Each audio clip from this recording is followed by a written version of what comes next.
Hello dear students. So today we'll see what is gradually varied flow.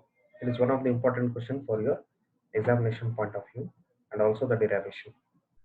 So if the depth of flow in a channel changes gradually over a long length of the channel, the flow is said to be gradually varied flow. So we can indicate it as GVM. The depth varies. The D value varies from one point to another point, then it is said to be gradually varied flow. Now, equation of gradually varied flow. Before deriving an equation, first we need to make some assumptions. So any of the topic, if you want to derive some equations, first we need to find or we need to assume some things.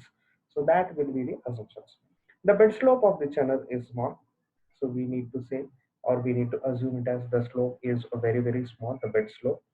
The flow is steady and hence the discharge is constant, and accelerative effect is negligible, and hence hydrostatic pressure distribution prevails all over the cross section. So hydrostatic pressure is nothing but the pressure applied by the fluid on all the surface area of your whatever we can say, that is the canal section or the channel section. The energy correction factor alpha is unity, the roughness coefficient is constant, and the formula such as Church's, Manning's, and other applicable to uniform flow are applicable to gradually varied flow for determining the slope and energy line. And the channel is prismatic. So these are the some of the assumptions that we need to do it while deriving the equation of gradually varied flow. So here, when we consider here, you can see the diagrammatic representation of the gradually varied flow. That is, Z is nothing but the datum height. Here you can see the Z, and here you can see the H, that is the head of the water or the depth of the water, and V will be the velocity of the flow of water, and IB the bed slope, and I the slope energy line, and B will be the breadth of the channel, and Q will be the discharge. So this is the diagrammatic representation of equal equation for gradually varied flow. So this is we have already made in the assumption of Bernoulli's equation. So we have come across with the Bernoulli's equation that it says the pressure head and the potential head, the kinetic head at the datum height, the summation of all these three should be equal to a constant. So here you can see the energy equation by Bernoulli is given by E is equal to, that E is nothing but the constant, that is the energy, Z plus H plus V square by G. So there we have seen that is P by W or P by rho G we have seen. So here it is instead we have used H. Now differentiating this equation, differentiation dE upon dx with respect to x. X is what measured along the bottom of the line where the direction of flow is takes place. So here you can see the direction of the flow is moving in x direction. So here is the x direction. So along with that, if it goes, it is x. So we are differentiating with respect to x. So dE by dx, dz by dx plus dh upon dx plus d by dx of v square by 2g. Now v square by 2g we need to change it slightly mathematically because v containing formula is nothing but the discharge. So this discharge can be written as v square upon a square. I'll tell you how. Here you can see that is v is nothing but q by a from the discharge formula. This area can be written as b into h because area is nothing but b into h. So substituting these values here, or if you come here, q square upon a is nothing but b square into h square into 2g is kept as it is. Bringing on the constant outside the differentiation, that is q square upon b square into 2g, is remaining will be 1 by h square because the depth is varying. Because as our definition says of the gradually varied flow is the depth varies. So that's why depth will be differentiated and the other constant, that is discharge breadth, and the g constant will be remaining outside. So keeping those constant outside, so I will write a differentiation of h with respect to x, bringing on the 1 by h square outside. Now q square by b square into 2g, that is minus 2 by h cube. That is, I can differentiate 1 by h square as h raised to minus 2 minus plus 1. So it will be minus 1. So it will be minus 2 by h cube. So therefore, the whole equation will become minus 2q square by b square into 2h cube dh upon dx. So this will be cancelling this 2. This 2 will be get cancelled, and the remaining will be the following equation. And this again, q square upon b square h square can be written as v square upon gh dh upon dx. So this is what I have written here, substituting the value of d by dx of v square by 2g in equation 2. So where is the equation 2? Here is the equation 2. We need to substitute here. So here,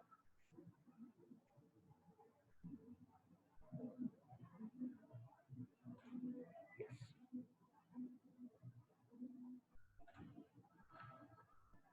So here you can see that is,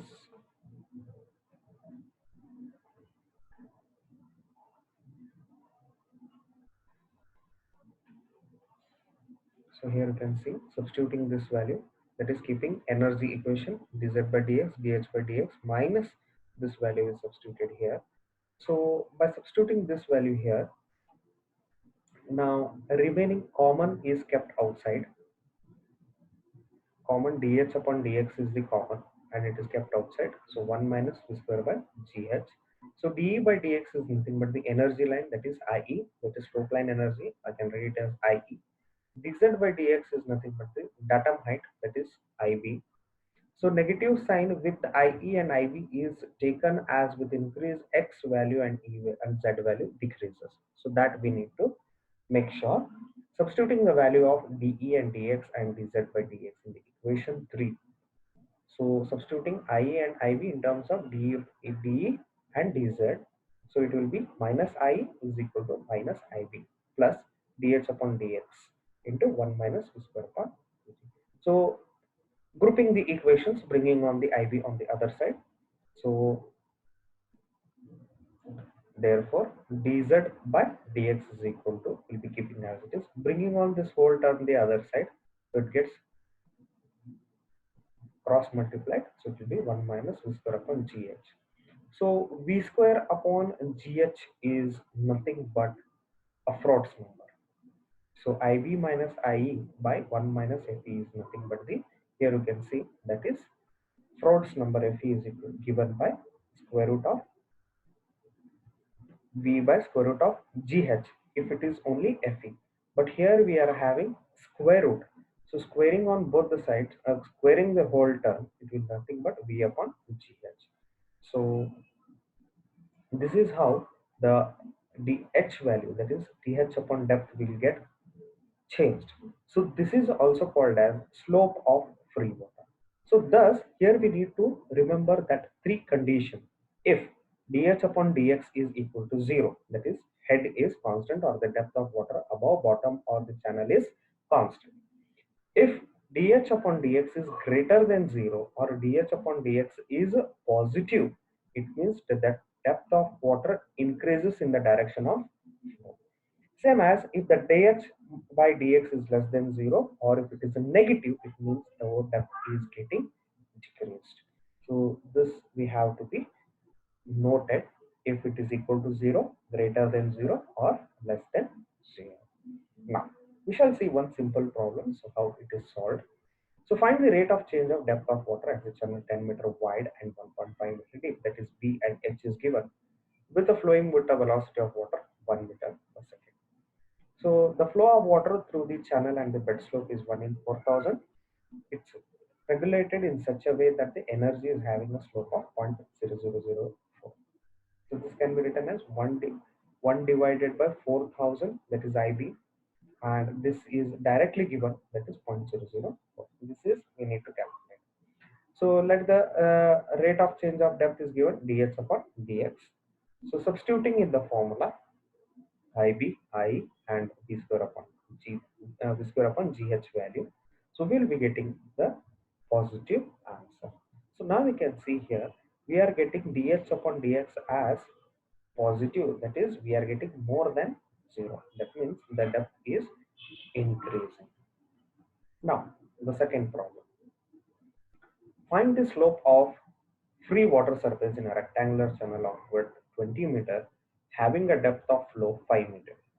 The discharge through the channel is given 50 meter cube per second. The bed of the channel is having a slope of 1 in 4,000. Take the value of charges constant C is equal to 60. So B is given, H is given, and Q is given. So IB is also given and charges C is also given. So we need to make use of charges formula. So Q is equal to V into area. That is V is nothing but according to charges formula C into square root of Mi. So it will become AC root Mi. So area is nothing but V into H. So it is very easy to calculate. M is nothing but the hydraulic mean depth A upon wetted perimeter. From the module 2, that is open channel flow, we have seen the hydraulic mean depth A by B. So A is 100, B upon 2H. B is the bottom surface and H will be the on the other side 2 will be. So we'll be getting 10 upon 3. So I is equal to I, that is slope of energy line. So it is equal. So we'll be keeping it as it is because we need to find I itself. So keeping this, so I substituting in the formula, that is Q is equal to AC square root of Mi. Substituting in this formula, we'll be getting I as this value. The slope of free water surface, that is dH upon dx, is nothing but the value is given. So IB is given, we have calculated I. So substituting this value in the equation of dH upon dx. So we will be getting V as Q by area, that is 0.5. So we need to substitute here 0.5 because we have not calculated the V. So substituting all the values, so it will be 0.00023. So this is how we will be calculating for gradually varied flow. In the next session, we will be seeing that how to see, that is backwater afflux and some of the problems based upon